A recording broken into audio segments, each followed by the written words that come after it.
This podcast contains spoilers, so listen at your own risk or call back after you've watched the movie. You know who you call. Leave a message. Maybe they'll call you back.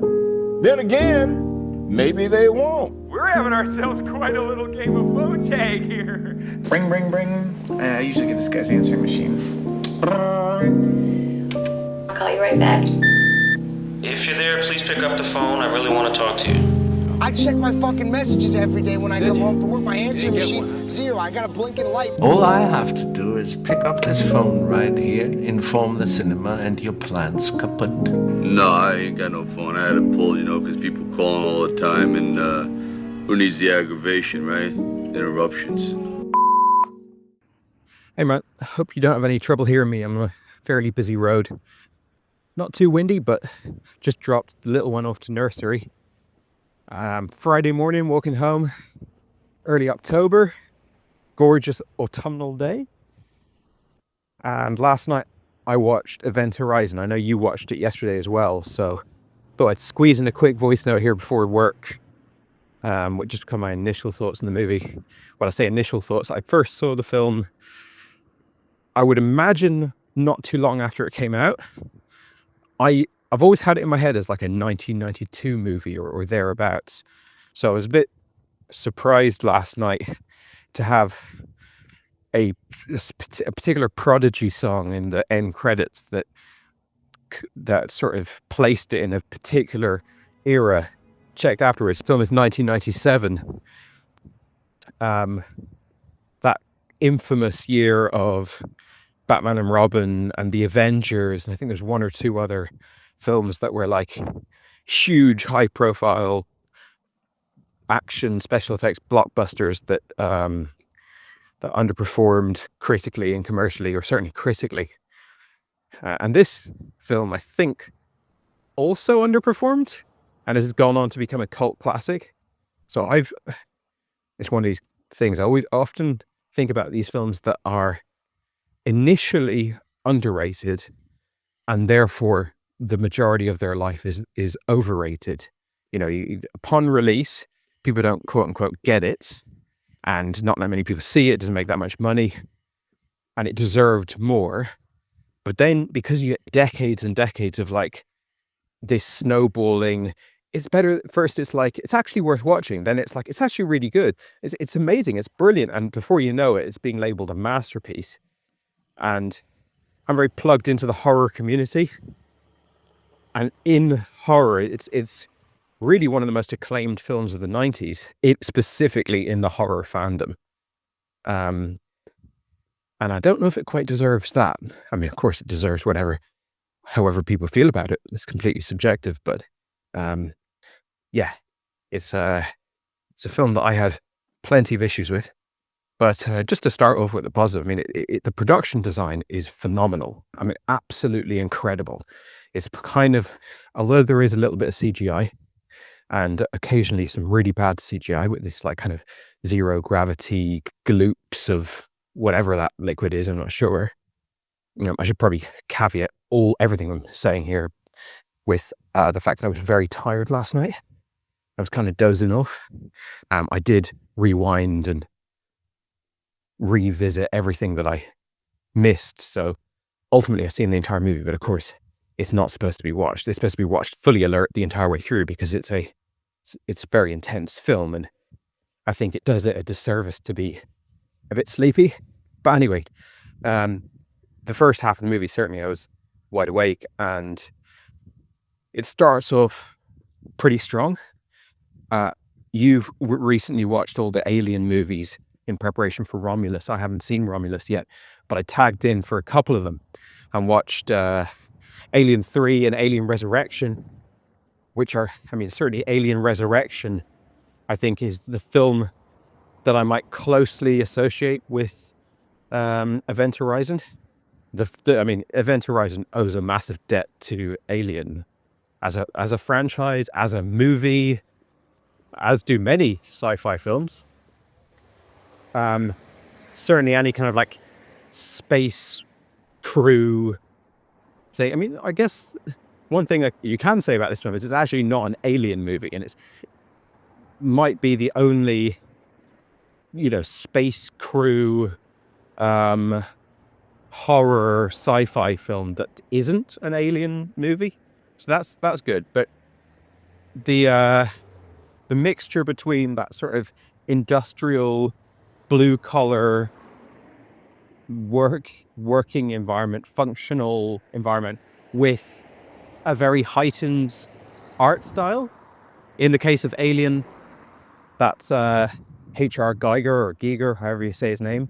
I'm not sure if this film draws specifically from one artist or if it's more of a overall design language that many people were working on, but it has that sort of beautiful, arty, surrealist quality to a lot of the design elements.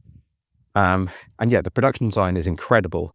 I think it's almost the very first shot of the movie when we see get a good wide shot of the event horizon, which I'm assuming is a bigature, and the film is absolutely laden down with miniatures and bigatures and practical elements.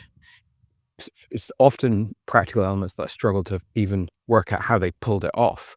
There's a lot of amazing compositing in this film that I would love to see behind the scenes of, because I think it's all put together very nicely. And this is an early film by Paul W.S. Anderson. He is one of the most hated directors by critics. I actually haven't seen many of his movies. I've seen Event Horizon now twice, and I've seen Pompeii, and I'm actually unsure if I've seen any Resident Evil movies. I know I have the Resident Evil movies in my head from seeing clips and stuff like that, but I'm not sure if I've actually sat down and watched an entire Resident Evil film. So I think I know him by reputation a lot more than I actually sat down and seen his work. So I think this film came off the back of Mortal Kombat being a big hit. And this was, him sort of getting a fair bit of budget behind him. And it's all up on screen. I mean, there's certainly no stars in this. Probably the biggest star at the time, I imagine, would have been Lawrence Fishburne, but he wasn't exactly an A-list actor. Maybe Sam Neill, because this is post Jurassic Park. Sam Neill's a funny one because he's in The Mouth of Madness. He's in is it Possession? Is that the name of that flick? He's in this. Those are like three of the most mad, I don't know, I can't think of a better word than mad, horror films in terms of just like a descent into chaos and insanity. Even though he's maybe it's because he's such a steady, normal, banal presence. And I don't say that as a knock. I mean, I quite like him, but I think a few directors have identified this nice interplay between him as quite a boring, average, everyman type guy, and then the wildest, most transgressive content imaginable. Those two things sort of work quite well together. I think there might even be one that I'm forgetting that also fits that bill. Anyway, it's got a who's who of smaller English actors. We've got Sean Pertwee, Jolie Richardson, Jason Isaacs in an early role. Kind of that, it's almost like a generation of English actors represented here. Not completely, because there's thousands more of that generation, but you get a nice little snapshot of okay, these guys are all coming up, and the film feels very English, as did Alien. And I think there's a lot of these space films that are yes, it's by a big American studio and it's entirely funded by Americans, but because it's all set in space rather than set on the down on terra firma in the USA, they can kind of shoot the whole thing in England. I mean, I don't know if they did, but it's kind of the vibe I got from this. And yeah, I came into it with these shots of the spaceship and the interior of the cockpit and everything like that, just thinking, this is really, really nicely done on a visual level. The set design is absolutely incredible across the whole film. Even the cinematography. I mean, he's so hated as a director. This film had me kind of wanting to check out more of his stuff because it's really well shot. Now, is it a David Fincher movie, or well, it's actually better than a David Fincher movie, which is Alien 3, but it's not a work of art on the level of Seven or something, but it is beautiful. It's beautiful in many regards, and it's funny when you haven't seen a film for a long time. So every October I watch a horror film every day, and I've done it for quite a few years, and I've always done it in such a way that I've never seen any of the films before. And the only exception to that is if I have seen it, but it was like, I basically haven't seen it because I maybe only saw half of it, or I was too young. It was just the context rendered it just like I'd never seen it. This year, for the first time, I'm putting in a smattering of, I basically do 4 categories of movies every year. And one of the categories this year is revisits. So these are iconic horror films that are very praised, very big sort of totems within horror that maybe I saw a bit too young, a bit before I had like the context of the genre and all of its subgenres. And I want to kind of visit again and see how they hold up. And I find it interesting, and I've done this with Alien Resurrection recently, which is again a similar movie. I find it interesting when you haven't seen a film since you were maybe like 13 or something. And so you'd kind of think that whatever thoughts and impressions you had on the film are just completely redundant because you can't remember it at all, and you've changed so much as a person and whatnot. And what's interesting is I often find, and I certainly did last night, that the broad strokes of my appraisal of Event Horizon still stand. Yes, I'm, what am I, 25 years older or something, but still, there must be some fundamental interaction that I have with cosmic horror or descent into madness movies that was just innate, because the beginning of this movie, the first half, before things go really crazy, when we're just sort of like, we're investigating a ship, we're trying to check it out, the crew's there, we're establishing the characters, the usual. It's incredibly cookie cutter, but it works. I'm on board, and I remember I was on board back then. And then when it goes crazy and it goes into a cosmic horror movie, I'm much less interested. And I remember feeling that back then, and I certainly feel it now, and I feel this, in Color Out of Space or in The Mouth of Madness, or many films that are either cosmic horror where it's like, well, nothing really means anything. Like it's not like, is he going to catch her while she's running up the stairs? It's more like, is that wall going to open and it's an eye, and then lightning strikes all over the room, and then it turns out that they're in a different location. And, it's like, I got nothing to latch onto there. But also the kind of descent into madness movie where it's just like, I remember thinking this about, what was that film? Australian horror film that was really big a couple of years ago, where they have a hand that they, some voodoo thing, some Ouija board type teen movie. I remember, and that's just comes to mind as one movie. This happens a lot where it's like, eventually nothing matters because we're just gonna be doing crazy shit. And the crazy shit that they do in this movie is really well constructed from a prosthetic standpoint, from a cinematography standpoint, even the acting, the way everyone reacts to it.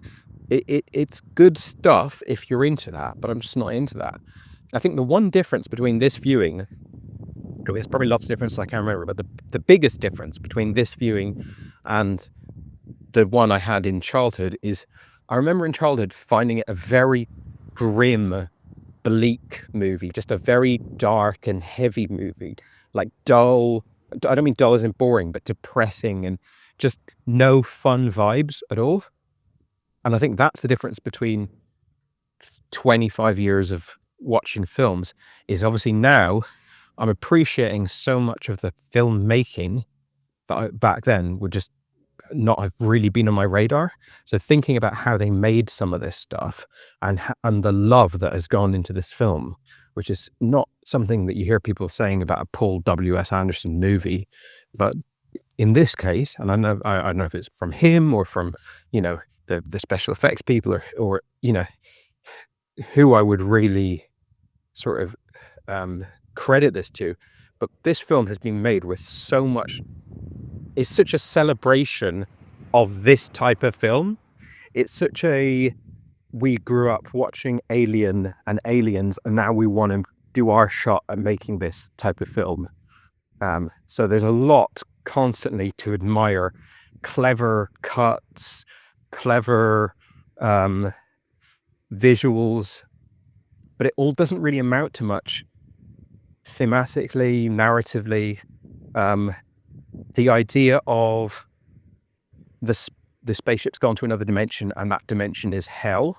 Now, I've always sort of wondered whether it's supposed to be literally hell in a kind of Christian sense, because there is certainly plenty of cross iconography here, and you know, I think allusions to the crown of thorns and stigmata, bleeding from eyes. There is enough material here in the film to ascribe it a specifically Christian interpretation of hell. But even if you go, it's not literally hell like what when we say hell. It's more like he at one point Sam Neill says it's a dimension of pure evil. However you take it, pure chaos as well, he says, which again, that is hell in lack of order. So I think however you interpret it, they've kind of given you enough wiggle room to go either way, whether it's Christian hell or just like the most bad dimension that you could possibly go to. That's somewhat interesting. Doesn't really work for me massively as a film. I don't find hell scary. It's obviously would be terrible to go to a dimension of pure evil and chaos and pain and all that. Not denying that, but it's almost too extreme for fear. You know what I mean? Like fear, there needs to be it needs to be surmountable somehow. This is, yeah. It never feels clear what the stakes are. Is this escapable? If so, how?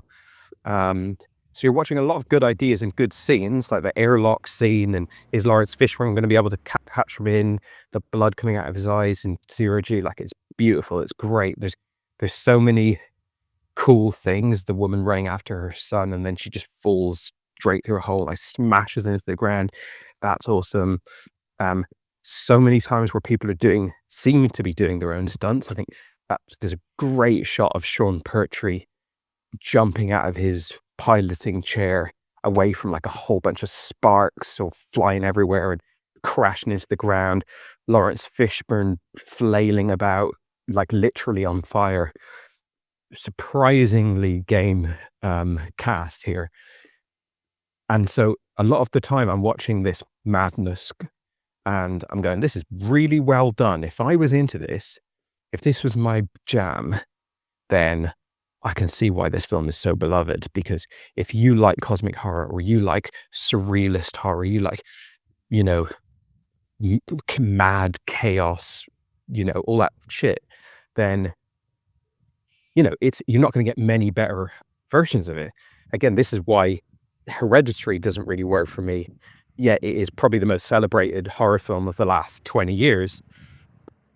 I just think when Hereditary is doing like stuff that I can relate to, then it's brilliant. When it's doing, and here's some more crazy shit, then we don't need to explain it because it's just supernatural, man. It's crazy. It's like all bets are off. That's just the type of horror that I really struggle to connect with. So yeah, anyway, I'm almost home now. I've got work in a few minutes, so I'll just try and wrap this up, or at least my initial thoughts on it. There was a lot for me to enjoy and admire here. I have heard, and it's not alone here, I've heard this said about many horror films, but I have often heard it referenced as being a really terrifying film, like one of the scariest films. I didn't find it scary at all. But again, I've explained why. I just think you can't really be scared of something unless you're invested in it, unless you understand the stakes and you know what. Well, I can't anyway, so it doesn't work for me on that level. I think production design is amazing. I remembered as I was watching this, the film Soldier, which came out not long after this and was another of his films with Kurt Russell. I thought, oh, maybe I should watch that. Then I looked at online, did a bit of reading, and it turns out that he was planning to make Soldier, but Kurt Russell wanted to get buff for it. So they had to delay the production of Soldier, and that's when he went off and made Event Horizon. So it's kind of like What Lies Beneath, which was made when Tom Hanks was growing a beard for the second half of Castaway.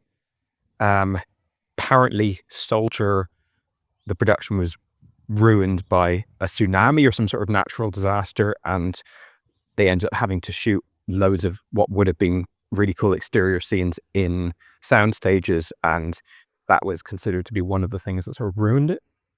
So that's sort of turned me off Soldier, and then he disappears off into Alien versus Predator and Resident Evil. I have seen Alien versus Predator, and I didn't like it at all. So this is definitely, for me, a huge step up, personally, in terms of my opinion of it, compared to the other 2 or 3 films of his that I've seen. So I don't think it's going to be the jumping off point to like an exploration of his career per se. But I'm really glad that I revisited it, because the whole point of throwing in these revisit movies this month is just I'm constantly reading references to films like Event Horizon, and I always have this niggling thing in my head. It's like, either there's probably more to that movie than I got, and I didn't do right by it, so I should revisit it, or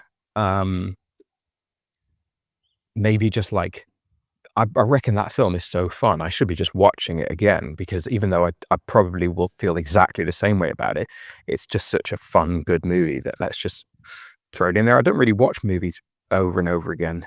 And a lot of horror fans do. They watch like Halloween every Halloween, and they watch Texas Chainsaw Massacre every year and all that. I just don't really do that. But yeah, I'm really glad I revisited this, because I do think visually it's one of the best films of its type, of its kind of like sci-fi space horror.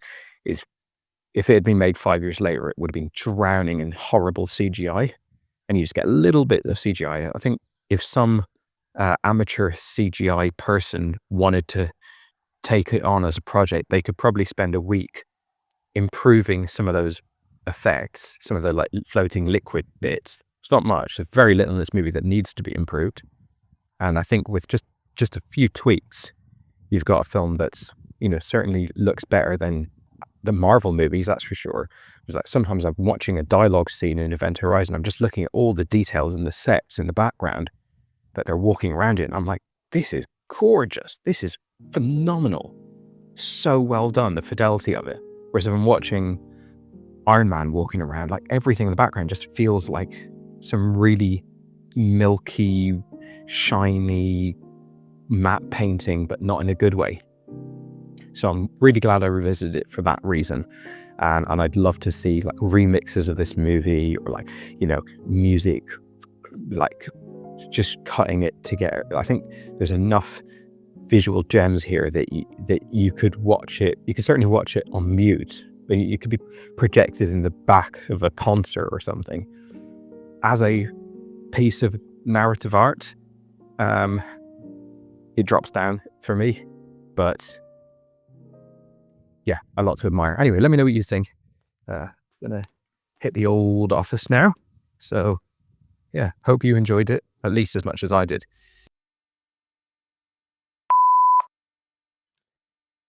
Hey man, just getting back to you about Event Horizon now, at the tail end of my Fridays. Finished my work, more or less. Cleaned the house. Just had lunch. Well, a very late lunch. So just listen to your voice message there. Actually, I say just. It seems like just, but did it this morning, and yeah, my thoughts are a little bit different to you, but also there's a few things that I agree on. It's interesting when you come to a project like Spooktober that you do, where you watch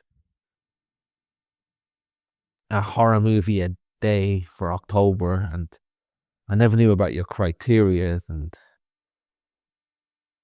the way that you mentioned one of your criterias this year was revisiting something that you've seen a long time ago and appraising it, I suppose, through much more film savvy eyes than in your case, because you've been doing Spooktober for quite a long time, through a lot more horror literate eyes as well.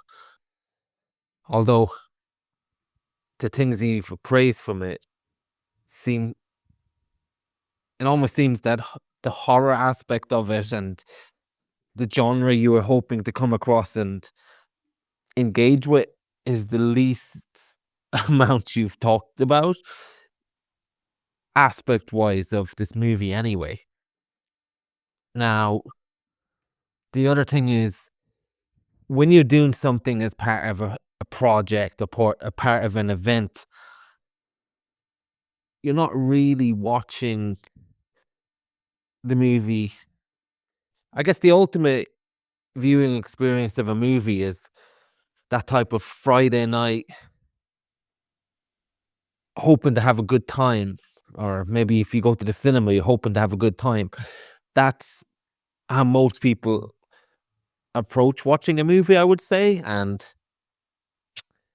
certainly when I was watching this movie, I was watching it under the guise of hoping to have a good time. And I hear you talking a lot in your voice note about the aspects that you admire about this movie. And I wouldn't say they're mutually exclusive at all.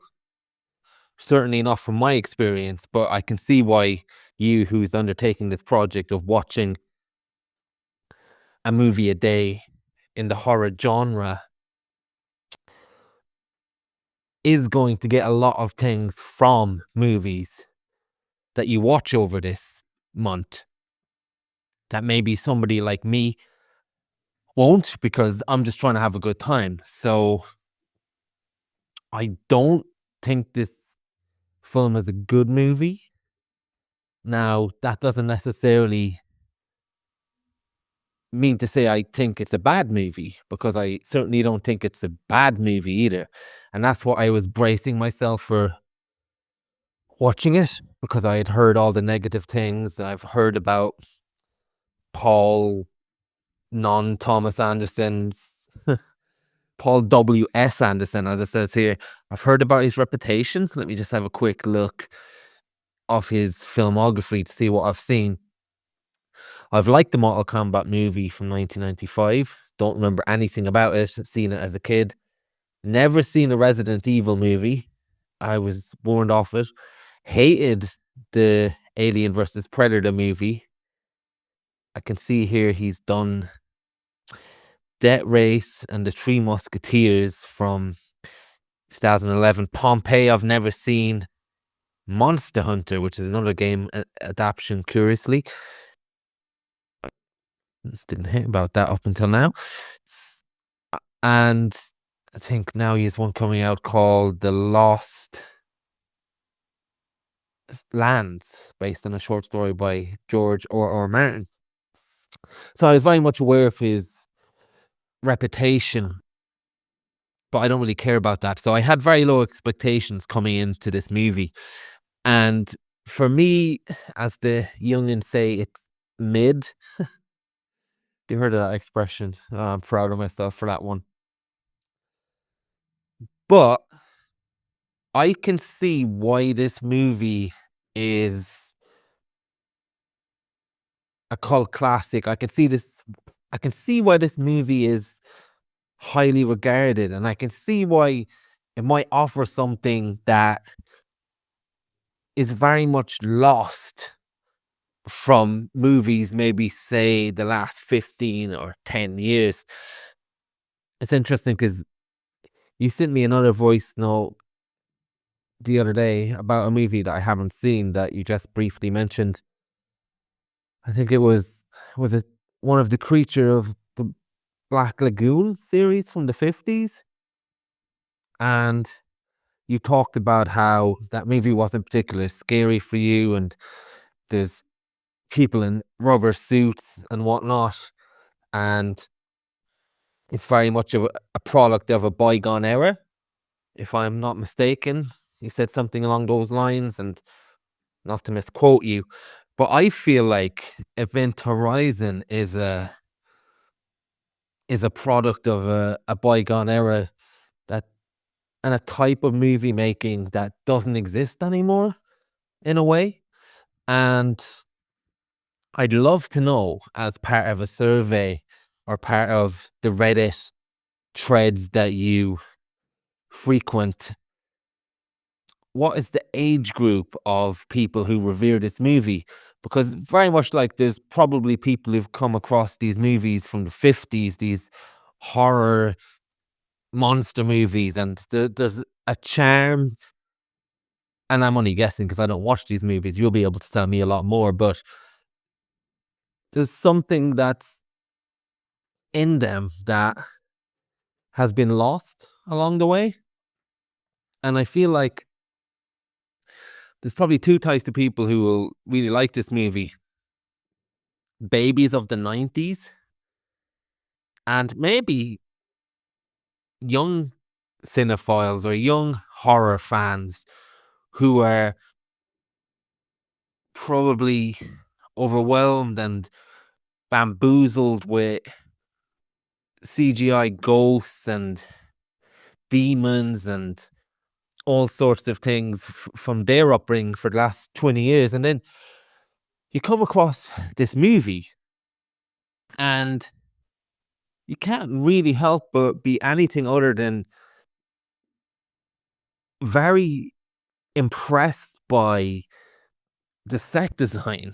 And this movie pulls out every sort of old filmmaking trick. And I say old, maybe it was very much the cutting edge of my time and your time, when these movies were of our childhood and of our early teenage years, where you get this stage type filmmaking effects. You know, those sparks every time there's an explosion, those movie sparks. That was probably some prop that was easy to do. That dry ice type of effect at graveyards and on spaceships, and that bubbly water effect. These are all stage mechanics, but there was a time when movies were a lot more practical, and I'm not just talking about these big budget, massive effects of things like Independence Day and things like that, but there's also these type of, well, maybe the budget for this is fucking massive, I don't know, but there's also these type of movies like this where a lot of the effects now, they seem very old hat. And I'm not talking about the CGI that is pretty badly dated, but like you, I had the exact same thought. They hold back so much on the CGI in this movie that you could probably get somebody in to remaster some of that, and it would really update it in a good way. I had the exact same thought as you. So it's funny that we had the same thought.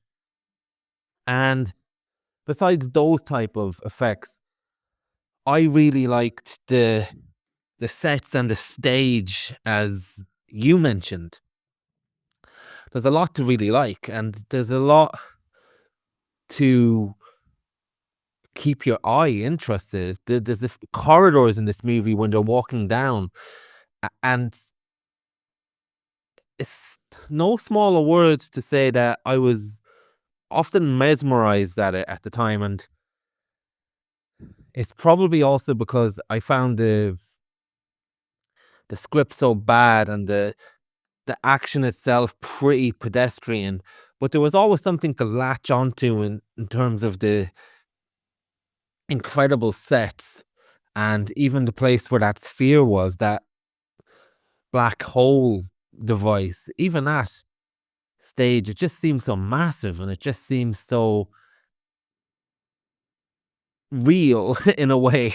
And I'm not talking about real as in this is a real spaceship, but well, although some of the interior, it certainly does feel like a real massive ship, but it's just nice to see. And it's something you often saw in shows at the time as well, like Firefly and Buffy. So to get a movie version of that type of thing, I think would be quite a pull for people and quite unique at this point in time for people who come across this movie that are horror fans. And I feel like it's the type of movie that when it was very current and of its time in 1997, with its hyper dance intro, the of the words swooshing on screen, and it's like, we're really late 90s, we're fucking cool, Y2K baby. When it was at the cusp and the precipice of that, it probably didn't offer as much because it's just another movie of that vibe. But now, when I guess it's what, 97, 2007, 2017, coming up to 30 years, now it's almost a time capsule of a certain type of horror movie and a certain type of filmmaking that actually is very pleasing to the eye in a weird way, and has a certain type of charm to it that I wouldn't have had when it was first released. So that's my opinion in terms of the how it looks, the effects, and everything else I've mentioned, which I absolutely agree is endearing and very well crafted. I also agree with you that the cinematography is very good in terms of how it captures everything. Now, I would differ significantly when it comes to Paul non Thomas Anderson. I'm just going to amuse myself for that one.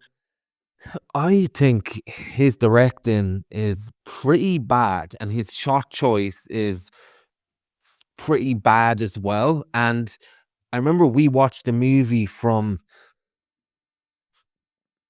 1939. Might have been this year, might have been last year, but it was the Robin Hood, Errol Flynn. And there was a scene where there's lots of people fighting. And instead of what would happen now, which is a really in close camera, right into the thick of it, and seeing swords fly and people's head getting kicked off, the filmmaker at the time, his choice was to have a really far away shot. So it just looked like a ridiculous scene of people just clashing swords, and it looked quite ridiculous. And then I remember you mentioned at the time something along the lines of, oh, now I know why they moved on to more up close and in-depth action sequences when it gets to these epic fight scenes.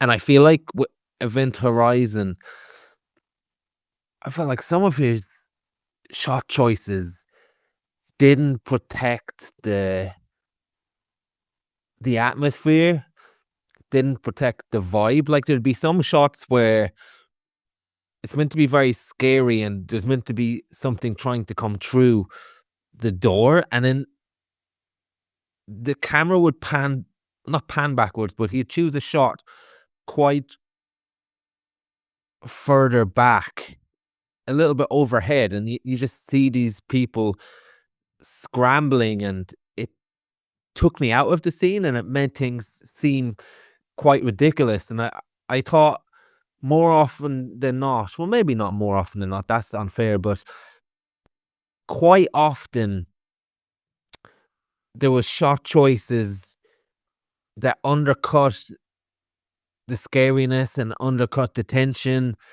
and undercut the atmosphere of the scene. As I mentioned, there's one scene as well later on where Lawrence Fishburne, he's trying to get, is it Jolie Richardson? She's trying to get through a door, and there's something wedged in front of the door. Again, practical effects, very practical of its time effects. And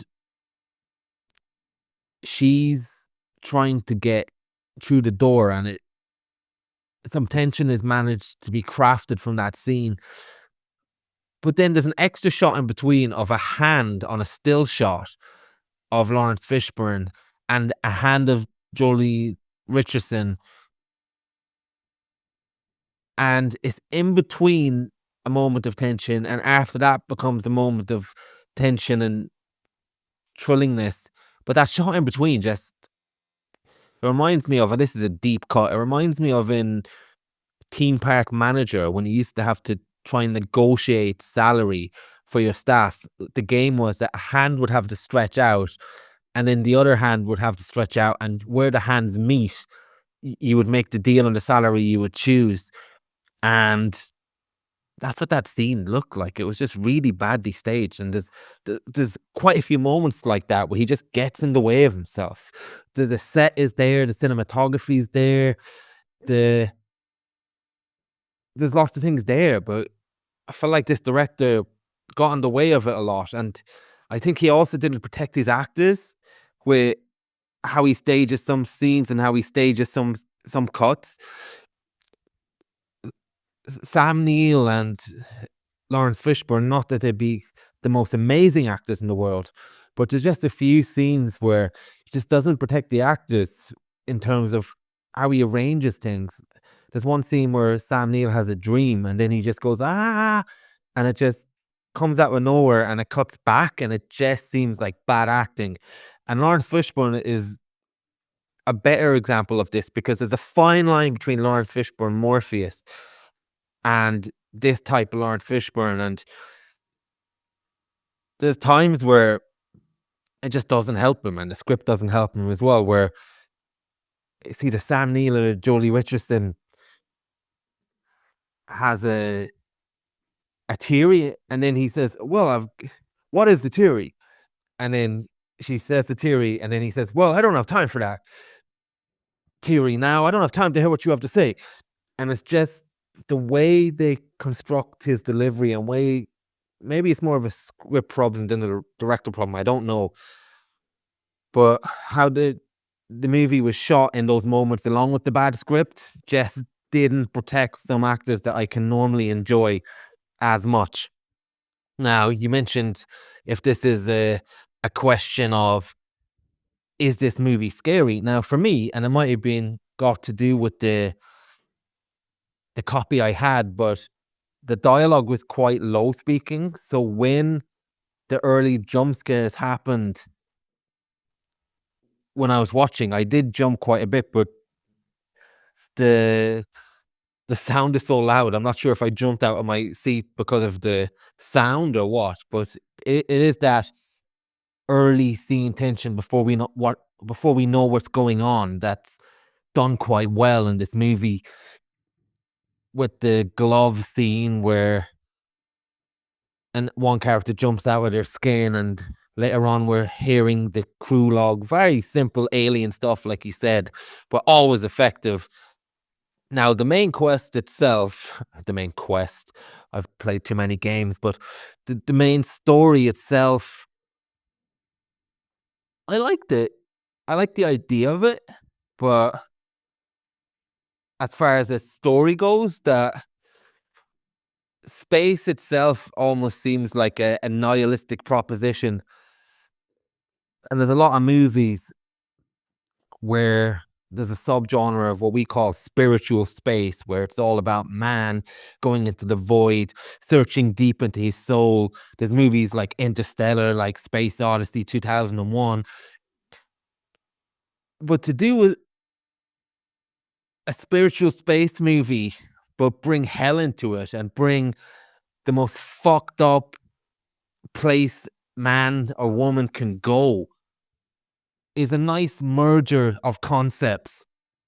Even though, again, the movie was so, but I like that merging of spiritual space that we normally get, where soul searching combined with this horror element of, no, you don't want to go searching too far or you're going to find literal hell. And again, it can be open to interpretation whether it is a literal hell or just another dimension, or maybe you can find your way into literal hell through space, which is pretty cool. And I couldn't not think of Hellraiser as well, especially how Sam Neill looks by the end of this movie. Now, I've never seen a Hellraiser, but I presume maybe you have as part of Spooktober. But I'm wondering, was there some kind of early script development or early idea, let's set Hellraiser in space, that became Event Horizon? I don't know, I haven't really looked it up. But there is a few good sequences as well, like that space lock sequence that you mentioned with Lawrence Fishburne and that guy that I've seen in a few movies in the 90s. I can't remember his name. That was a good sequence. That was a genuinely good sequence. So in terms of a lot to talk about and a lot to admire in this movie, I have to say it's definitely there. But I feel like if I was to recommend this movie or to come across this movie, if you don't have that type of eye, it's going to frustrate you. Unless, evidently, if you like horror, because as you said, it's doing very well in the horror community. So, there's also that. So I guess compared to what normal films give you, it gives you a lot more than the usual run-of-the-mill mid-movie. But it just depends what you're looking for, I guess.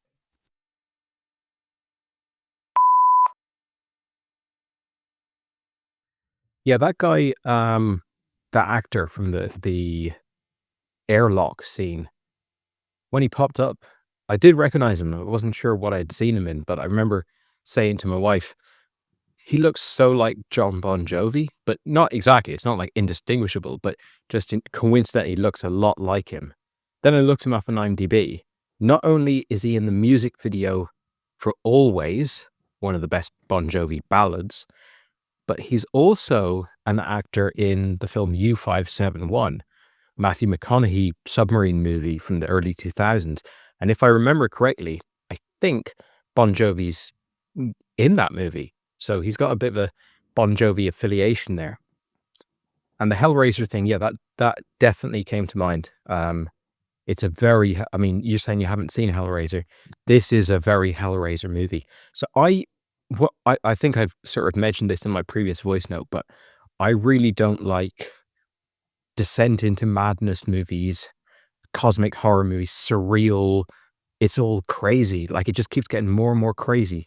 And I find a lot of movies about the devil or hell or bad demonic dimensions or whatever, they're just, they naturally go to that territory because in our world we live by rules, but as it says in this film, we're interacting with a dimension of pure chaos, and anything that makes it more like rules-based almost makes it too banal. This is even the case in things like Stranger Things, where you kind of have to take it to a place of all bets are off, anything can happen, because otherwise, well, this isn't a hell dimension then this is just our world with a few like bad actors in it. So as soon as we get into that kind of territory, I'm struggling a bit to find the narrative through line. in terms of what I can invest into personally. Anyway, interesting to hear your thoughts. I think we probably like the film a similar amount. As you said, we're watching it under different contexts, and we had that conversation when we were speaking about the Alien movies, where I was watching just a movie. When I sat down to watch Alien 3, I was just sitting down to watch a movie, and you were knee deep in a project, and that manifested in very different ways for us. Or rather, that colored the viewing experience of Alien 3 and Alien 4 in quite different ways because of what we needed from those films or what we expected from those films. And definitely when I navigate this October, every October, when I watch a horror film every day, I'm looking for different things than if I just sat down. I'm like, I just want to watch a film. I'm also looking for a lot of the same things as well. So it's not a completely different experience, but there is an appreciation that gets heightened when you're watching all these films side by side for things like monster design and, the mechanics of a scare, and even just like, oh, this is a different way you can approach horror. This is a different type of horror. The film you referenced there that I'd watched, I think 2 or 3 days ago, is Revenge of the Creature, which is 1955 B-movie sequel to Creature from the Black Lagoon. Black and white, Jack Arnold, who is a real B-movie virtuoso. And if I'm sitting down to watch that film, I'm not in the same headspace of like the new Wes Anderson movie just came out and I'm going to see it in the cinema. You're watching it within a specific context, or I am anyway. And then when you watch a whole bunch of alike films together, like, okay, a lot of the pros and cons of this genre I'm kind of taking as a given, and now I'm going, what are you going to do that's different? What kind of different slant do you have on horror or this particular subgenre of horror? And another piece of context I had going into this film that you seem to not have had is a bit more of a familiarity with Paul W.S. Anderson's work. I think both of us mostly know him for his reputation, but I have seen maybe 3 movies by him. It sounds like you've seen maybe 1, and it sounds like watching this film, you weren't even aware that he had directed Alien versus Predator. Correct me if I'm wrong there. Might hear my son in the background there. I've got him in the baby carrier, hoping he doesn't wake up. Just clocked off work on a Friday. Used to be clock off work on the Friday, head out in the town. Now it's clock off work on a Friday, get the baby carrier on, stick him in the baby carrier, maybe treat myself to a cider as I walk, pace up and down my house. Yeah, weekend starts here. Anyway, I didn't like the movie that much when I saw it as a teenager or whatever age I was when I saw it. And I've not liked Pompeii. I've not liked Alien versus Predator. I don't really recall if I've seen Mortal Kombat or any of the Resident Evils. I feel like I've seen a Resident Evil, but it might just be I've seen so many clips and stuff. Not sure. But he's, got this reputation of like, he just makes franchise movies, he just makes video game adaptations. He's one of the people who's basically condemned video game adaptations for decades to being like a cursed genre. But so yeah, I went into this film with quite low expectations, and a lot of the things you were saying about his shortcomings as a director, they're maybe mitigated for me a little bit by the fact that my expectations of him as a director are so low. So I go into this film and I go, this is a really well put together movie. Now, I can't necessarily disagree with the specific examples that you've given. I'm not sure if it was tiredness or just like a less sensitivity to those particular things, but I didn't quite notice like clunky editing and shot composition. I'm not going to say it's not there, just it wasn't something that was on my radar really. I think the cinematography is amazing. Well, let's not say amazing. This is not Oh Brother, Where Art Thou? But I think the cinematography is very, very good. But it's possible that that's when the cinematographer is at the, sort of doing what they want, because it's more wide shots, establishing shots. It's not just establishing shots, it's very frequent. I think you could cut together an amazing trailer from this movie. You're frequently watching a beautiful composition, but is the camera work strong when it comes to just telling the narrative, telling where people are in relation to one another and what they're doing? I can't say it's amazing. I can't say it's particularly bad. I just think that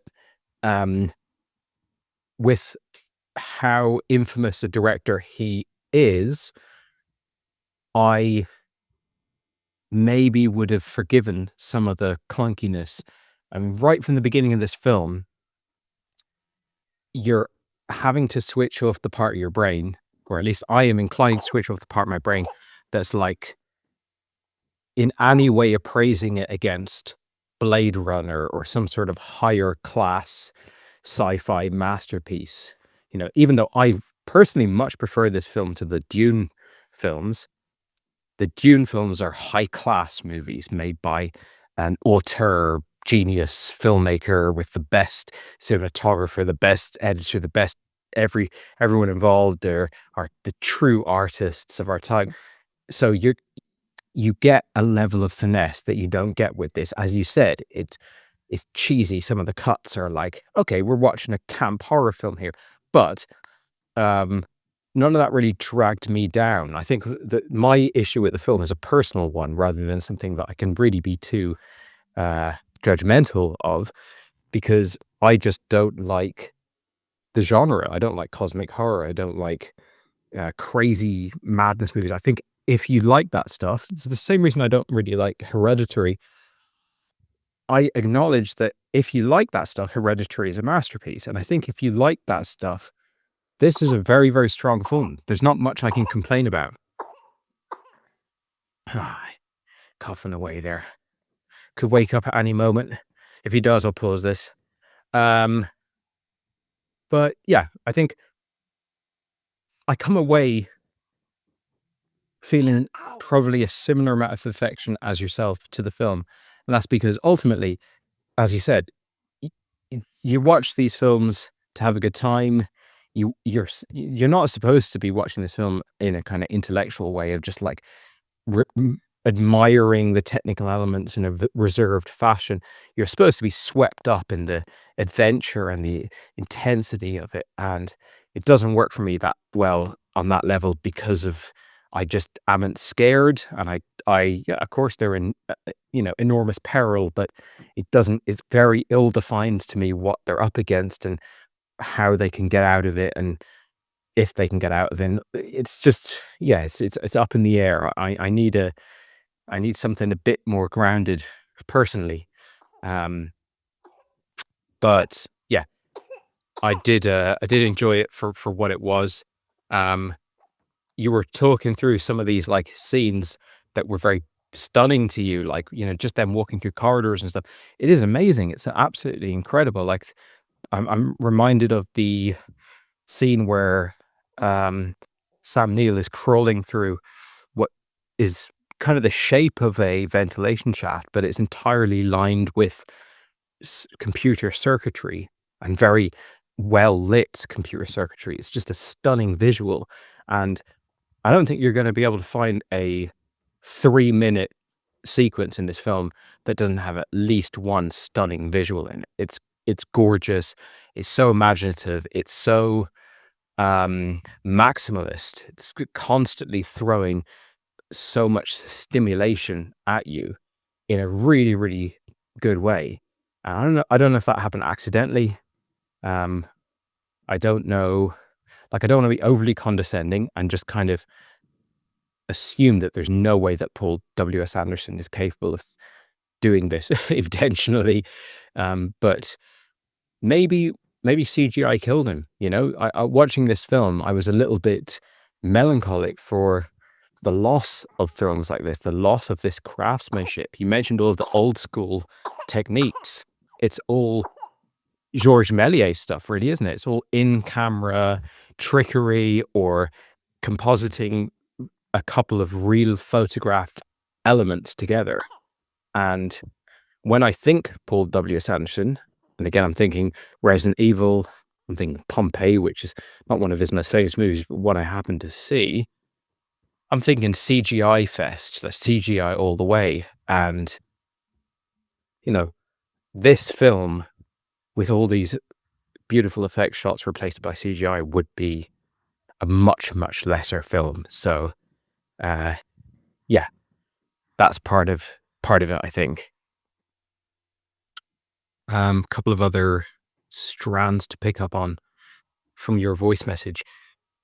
You kind of opened up talking through who's this movie for, or who's loving this movie right now. You know, if it is massively acclaimed on Reddit in particular subcultures, and it's been sort of reevaluated over the years to the point where now I've only heard of this film as being amazing, brilliant. In fact, sometimes people regard it higher than Alien, which is obviously its primary influence. Yeah, I would imagine it's, to a large extent, people our age, people who have a reverence for this style of filmmaking, for these older, more practical special effects movies. I also think, as you said, it's very of its era. It's very cool late 90s cyber. You know, it's got a lot of that energy to it. And of course, Morpheus would be here a few years later, just 2 years later in Matrix, which I think the Matrix has some things in common with this movie. I mean, they both have the Prodigy on the soundtrack. They both have the electronic music. They both have a very controlled and focused aesthetic, even down to like quite well considered color palettes. They're both sci-fi blockbusters, but mid-level, like mid-budget sci-fi blockbusters. Of course, they both have very similar Lawrence Fishburne performances. I know he's not exactly the same character in both, because he's more all at sea in Event Horizon, whereas he's very much in control and cool, calm, and collected in The Matrix. But he speaks in the same way. He'd found that rhythm by this point. And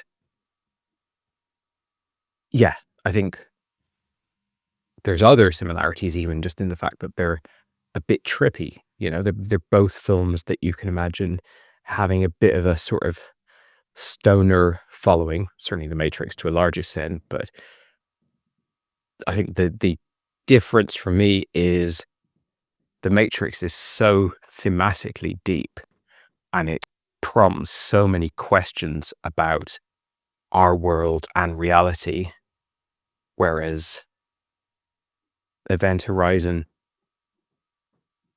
the depth that it has is lost on me. Maybe it's because I'm not religious. As you said, this is like part of that tradition of the mysterious space movies, 2001, Interstellar. I think in the space race, or before the space race, because, you know, 2001 was made prior to the moon landing, as far as I'm aware. There was you'd imagine like episodes of The Twilight Zone, or The Outer Limits, like going, well, if we go to space, we might just go into heaven, or, you know, we might not want to go up past Jupiter, because you go up past Jupiter, might get into a different dimension where everything's backwards. Like that scary fear factor of space. At this point, it's more or less lost. I mean, I'm not saying that there isn't fears up there, but I don't really worry about where humans are going in space. I feel like, you know, for the next 500 or 1,000 years, we're not really going to do anything significant up there. So it's the mystery is kind of subsided a little bit, but this definitely does latch into that. It just feels like I mean, Interstellar is much later than this, but it still feels like a late stage version of that B movie that you'd get in the 50s primarily. They came from another planet or that kind of thing. But yeah, I don't think, to your point, I don't think many young people will be latching onto this. Could be wrong. I suppose if we were young, and we're not that old, but if we were,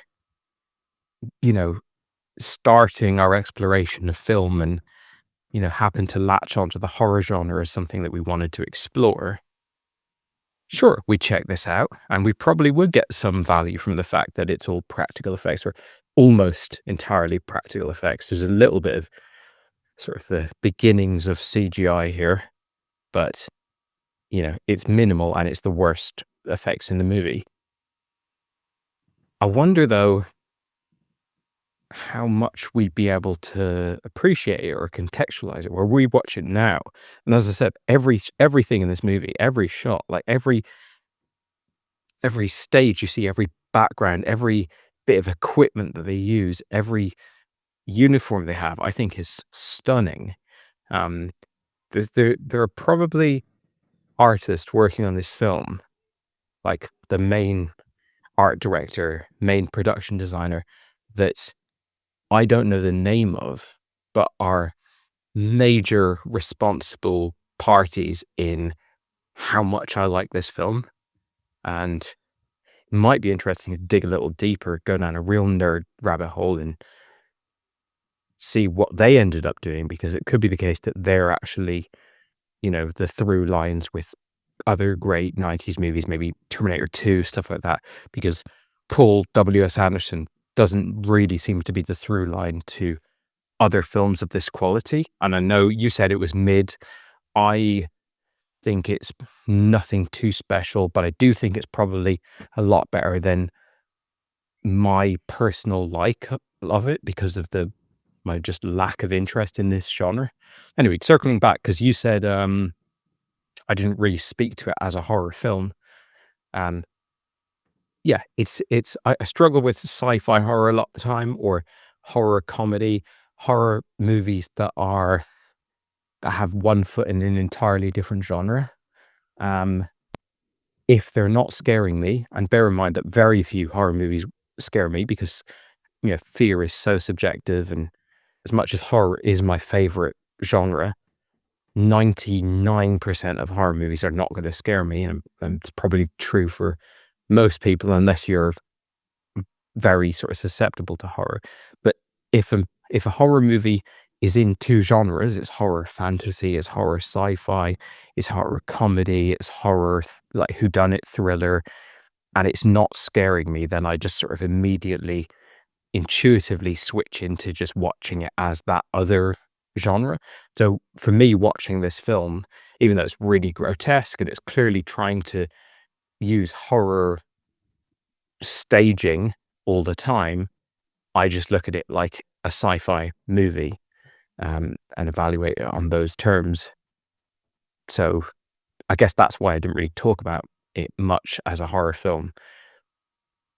But it is famous for being a really extreme, grotesque and gory horror film, which I guess I kind of agree with. I think I watched an unrated cut. I think the reason why I feel I might have done that is I think the normal theatrical version doesn't have much suicide stuff in it. And the version I watched has a scene where Sam Neill has a sort of dream sequence where he sees his wife committing suicide in a bath. I mean, and this is something that has actually happened, and it's a big part of his character and a big sort of catalyst for the movie in general. But I think it's largely absent from the theatrical cut. I haven't really done my research on that, but yeah, that was definitely there, and it was a little bit gory, but I don't know. Not much really ruffles my feathers, so it's hard for me to gauge how. I just know that people do consider this to be a very gory film. There's a few times in it, like when the guy is covering his eyes and the guy's in Lawrence Fishburne's like, shut your eyes, keep them shut, get all the air out of your lungs. And then we just see those bits of blood just floating around out of his eyes. And that is affecting to me. It's not like I'm not like, oh God, get me out of here. It's still fairly light viewing, but I like it. I like it a lot because it's rare that we see these things like violence and mutilation and gore and stuff done in a new and imaginative way. And, they always say, like, it's the stuff in your imagination that really gets you.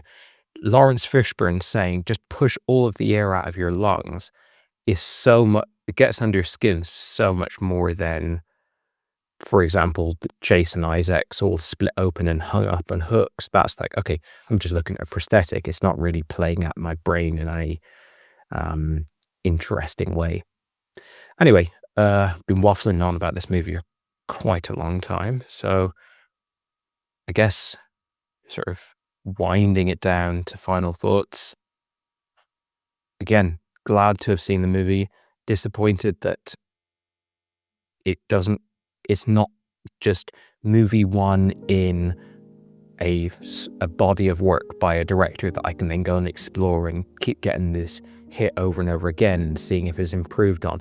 Because this film is so good looking that I would watch other films that weren't scary but that had this kind of celebration of the material and this kind of like passion for presentation, right? Maybe the CGI killed him off, although I am actually somewhat curious to do an actual watch through of all the Resident Evil films, but that's a different story. So yeah, happy with this flick. It's now the next day. In fact, it's 7 p.m. So not sure what I've got tonight, but I'll be heading into a new horror film within the hour, I'd imagine. Hey man. Yeah, it's good to be having the Friday feeling. I'm glad you distinguished that was your kid's cough, because if it was your cough, that was a very Act 1. That was a very Act 1 cough, dead by the third act kind of cough. If it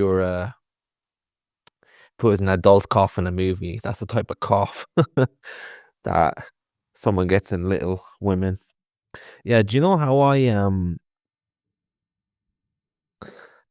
I tackle that descent into madness, the rules don't apply, what the hell's going on here? There's no really internal logic or film logic.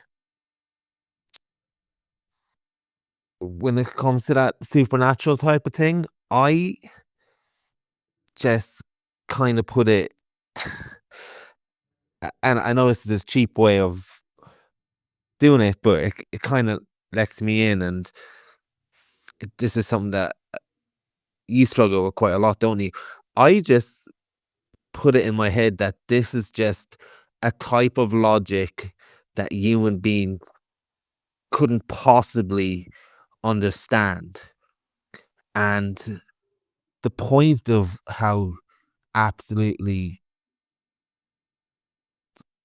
no rules, anything can happen type feeling and representation is that that's what you're meant to feel, and that's the type of thing they are trying to grasp at. And that's my way into things like that, where I'm able to find a common ground that stops me having that bugbear that you have quite a lot. And it's that guy that you said looks like Bon Jovi. Jake Noseworthy's his name. It was bugging me. Yeah, it's funny the way that you're saying with my Alien project last time, and this is your Spooktober type of project that you've already laid bare at this stage. But it's funny that we've come across a few movies from the 90s now, like Alien 3. And I think to an extent, Alien Resurrection, when we were looking into it, the studio control and interference and what they wanted and what they didn't want.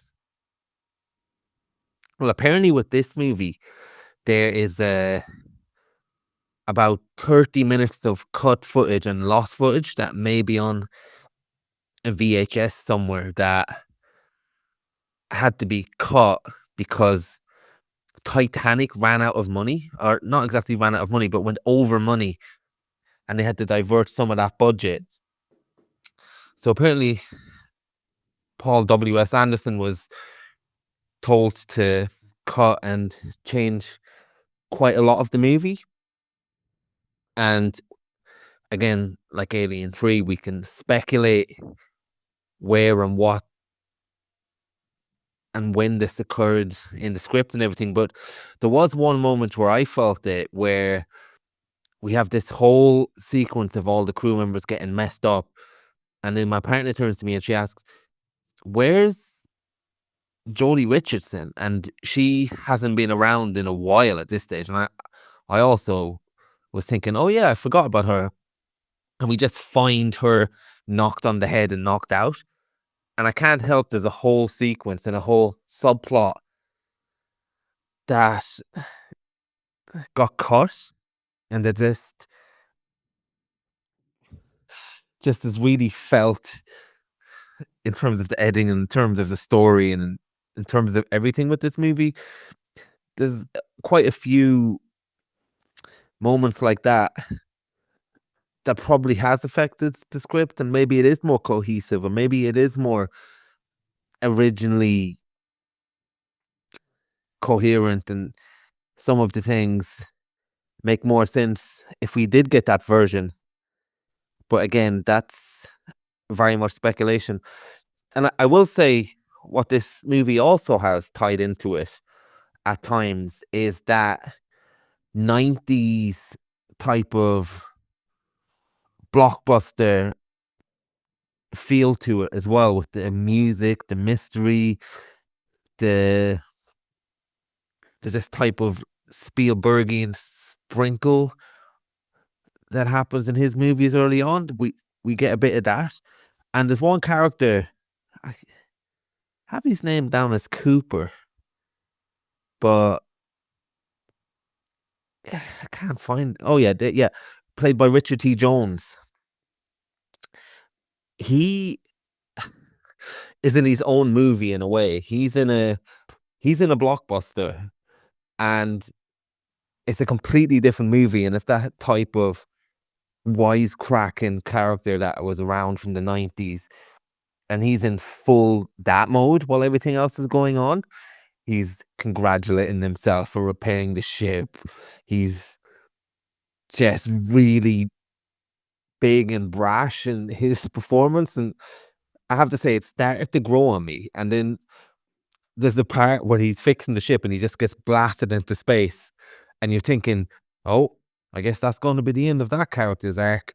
And then he's getting that scene where he's gets blasted off into space, and then the movie cuts back to him, and he is on the fly talking, right, can this work? Shit. And then, oh, you got it working now.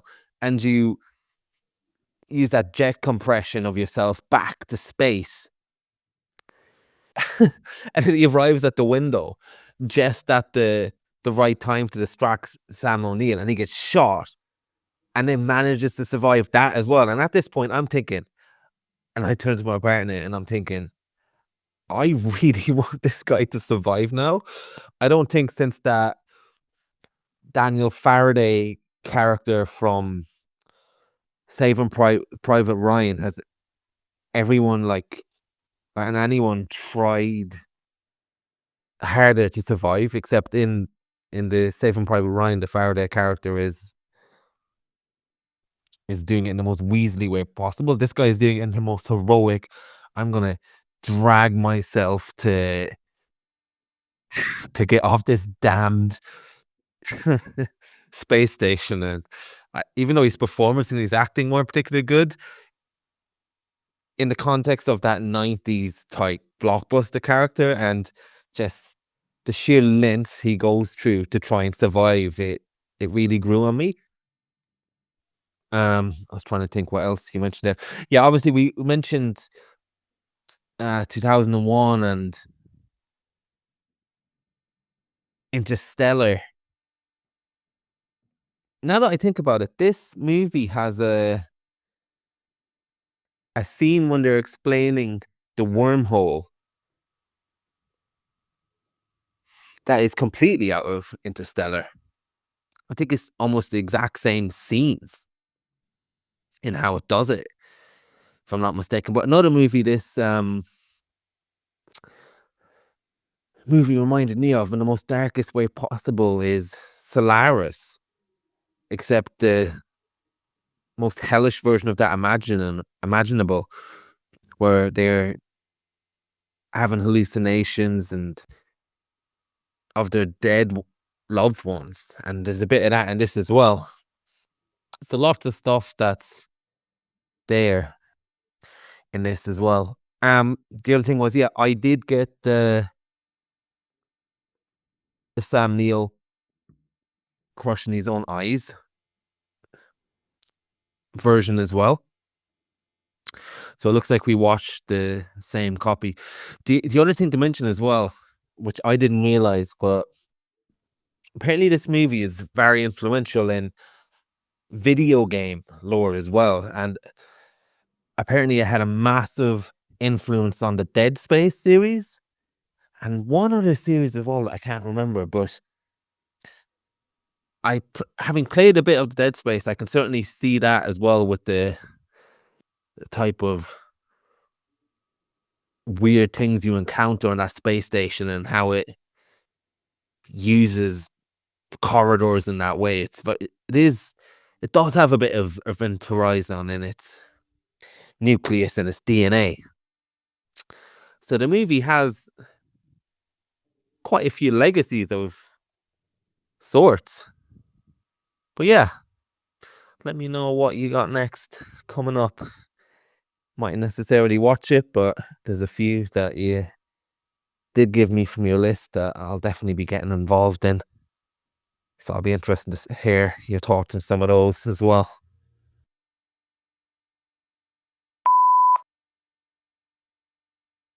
Hey man, it's the end of a long, draining Saturday. Well, I say it's the end. It's not really the end. Funny thing, it's the beginning of the hardship. Just walking home from the supermarket there. Had a day out in the centre. Got the in-laws in town, so doing all the bits and bobs. Bit of shopping, bit of food, bit of this, that and the other. Now I'm just trying to make it home, put together some dinner, put the kids to bed. And I thought I'd just chip in with a voice note responding to you, but my son's just waking up on me now in the baby carrier. So I'm not sure if he's going to actually let me get through this. Anyway, listen to your voice note earlier. Interesting hearing the way you kind of make sense of or accept that style of film that I really struggle with, where it's just all bets are off, nothing makes any sense. You sort of say that you just interpret this kind of a narrative or this kind of a theme or this kind of a concept as having a logic, but it's a logic that humans couldn't possibly understand.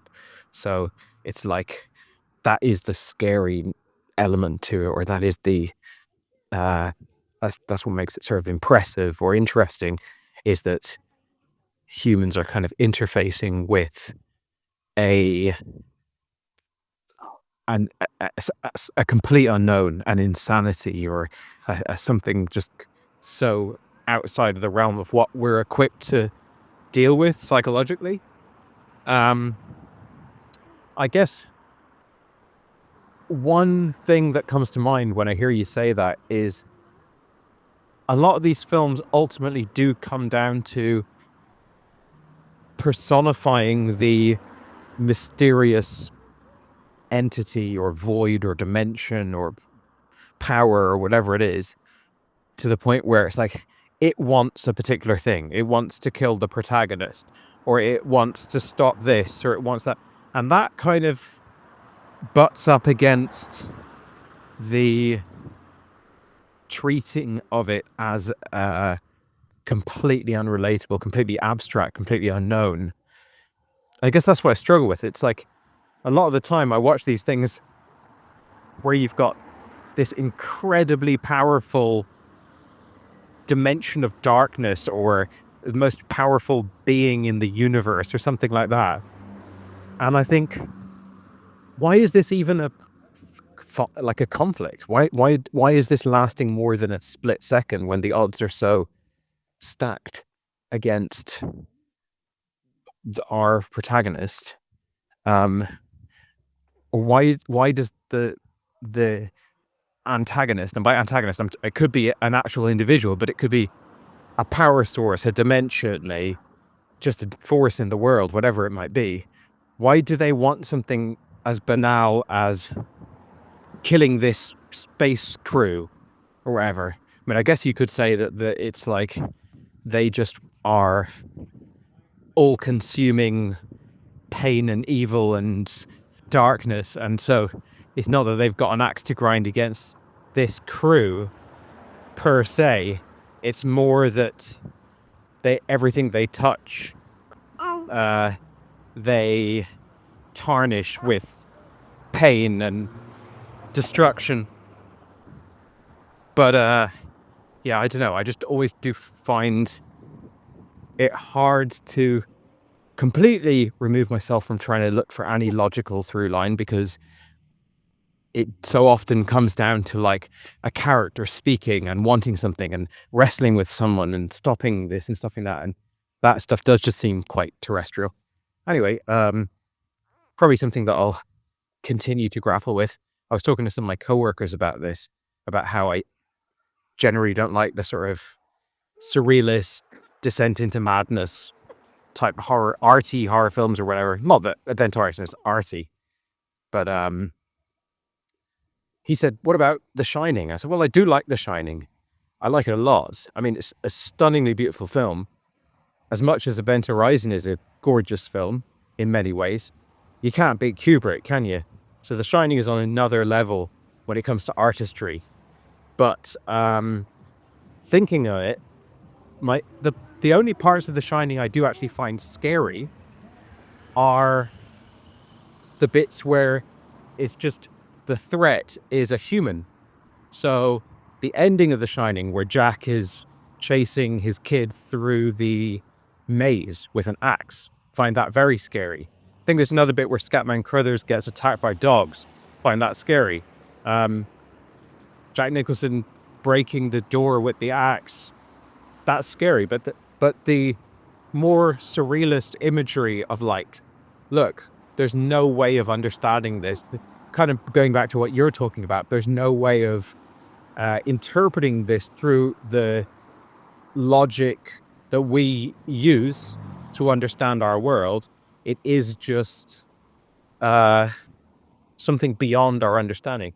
That stuff, as much as it produces some beautiful imagery in The Shining and in many other films, it's just not my bag narratively, be it in horror or anything else. Anyway, that's something for me to continue working on for my whole life, I suppose.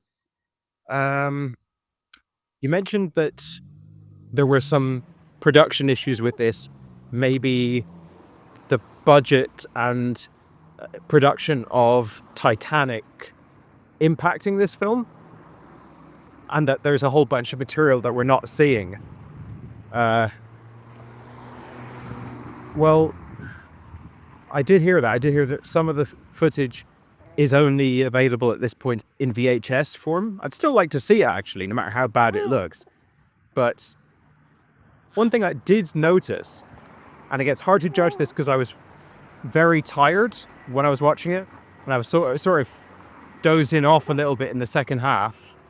So any read I have on like the flow of the film and the pacing of the film is has to be massively caveated by the way in which I watched it. But I did feel it was very, very fast paced, and normally this sort of film I feel is slow. Oh, my son's acting up now. We'll be home in a few seconds, and then we can get you fed.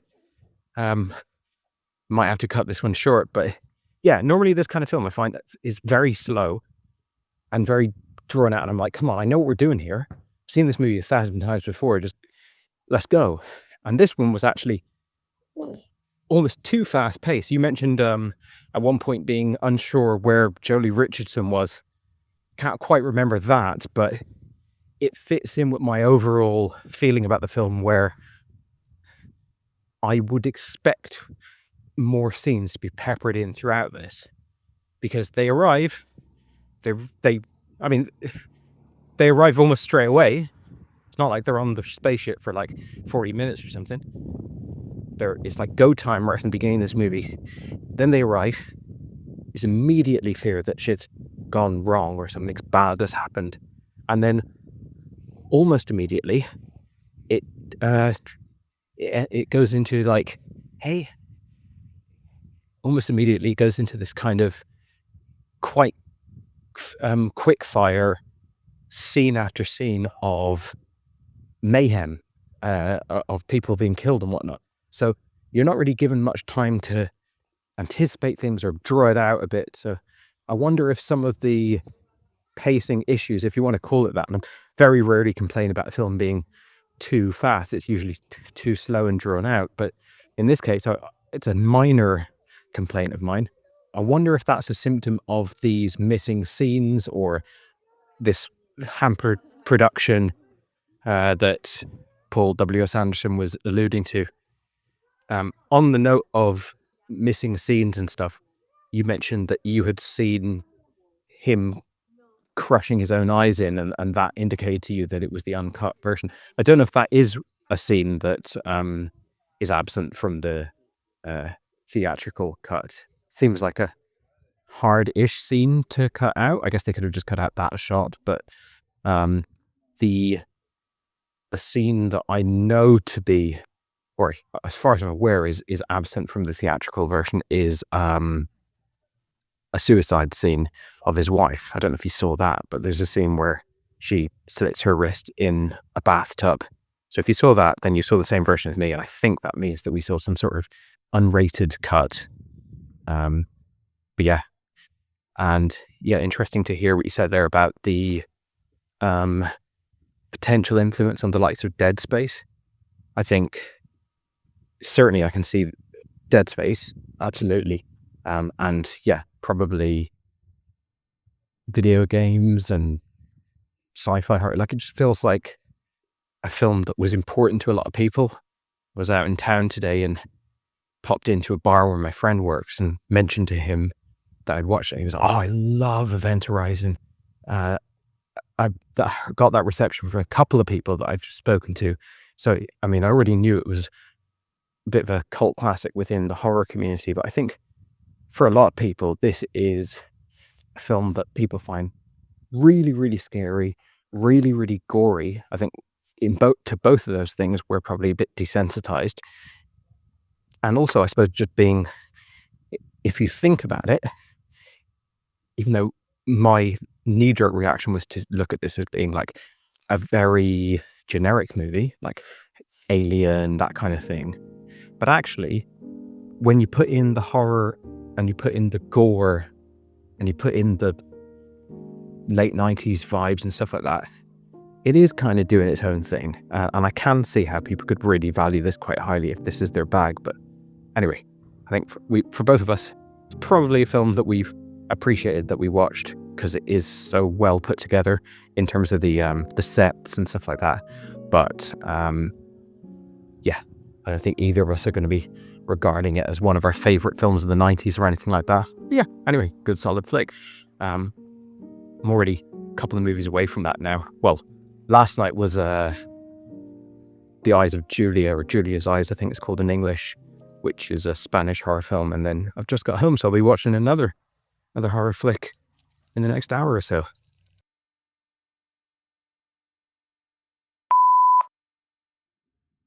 Yeah, I'm just taking a break from The Witcher 3 for a few minutes. Finally getting into that game now, thankfully. Just to slightly expand on what I mean by logic that humans can't understand. How I always interpret these spirit tormentors or these demonic things, humans or the possessed deceased human or the human from another dimension, I always feel like they're as much manipulated and at the mercy of the forces that possess them as we are trying to figure out its logic. So by that I mean, supposing there's a ghost and it needs to communicate something to a person in a house to move on. Oh, you never said you loved me or something. So how I always have it in my head is that the human part of that spirit just wants to communicate that, but the entity or the demonic side from the other world is interfering with that and almost stopping it happening. So there's always a conflict between the human part of the soul and the spirit trying to complete its task, but the entity that's possessed and corrupted, maybe 50% of them or 70%, there's always that conflict in supernatural films. So it's not quite like, why doesn't the demon take him out? Why doesn't the ghost just kill them? Well, I always feel like that the spirits themselves are at conflict with themselves, and that's why we don't get what you always presume should happen logically. And that's where I am with that type of conflict and that type of, well, this should be over in 5 minutes. So I feel like the vessels they use don't allow the full power of the evilness, maybe. I don't know. And I think when, in the case of Event Horizon, bringing it back to that, they stumble upon this ship and then the ship almost goes into defense mode. So it's not like the ship is out to get them. They board the ship themselves. And then they set the event in motion, what happens at that point. And it's more that the ship has brought something back with it. And I believe they almost say that the ship is alive as well. But to what extent the ship is alive and the ship is alive by the demonic things they brought back is something that is not elaborated and something that we maybe never understand. But yeah, it's pretty cool that you've got that reaction, that you've told people you've watched it and people are really pumped for a movie. I love that when you just casually say you watch something and you just feel that love and feel that oomph of film fans or just people who are passionate about something or people that just had a really good time with something. So that's pretty cool that you've got to experience that. I like that. Your mailbox is full. Please delete new or stored messages which you no longer need so that new messages may be received.